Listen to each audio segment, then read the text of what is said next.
మొన్న పక్కింటి ఆవిడతో మాట్లాడుతూ ఉంటే అక్క మసాలా దోశ తినాలనిపిస్తుంది తెప్పించుకుందామా అంది.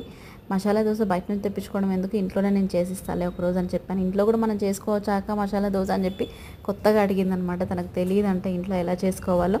నేనైతే 2 బంగాళదుంపలు 4 విజిల్స్ వచ్చేలాగా విజిల్ ఇచ్చేసేసుకొని ఒక చిన్న ఉల్లిపాయ, 2 పచ్చిమిర్చి, స్పైసీనెస్ లేకుండా కొంచెం ఆయిల్ వేసేసి తాలింపు గింజలన్నీ వేసేసుకొని పచ్చిమిర్చి ఉల్లిపాయలు వేసేసుకొని ఫ్రై అయిన తర్వాత బంగాళదుంపలు, ఉడికిన బంగాళదుంపలను వేసేసి ఫ్రై చేసి లైట్గా పసుపు ఉప్పు వేసేసి దాన్ని కొంచెంసేపు ఉడికేస్తే సూపర్గా తయారవుతుందండి మన దగ్గర బంగాళదుంప మసాలా. నేనైతే ఇలాగే చేస్తాను. ఇది మా బాబు కోసం అనమాట. చాలా స్పైసీనెస్ లేకుండా కొంచెం కమ్మగా టేస్ట్ ఉంది అనమాట. చప్పగా చేశాను తన కోసమని.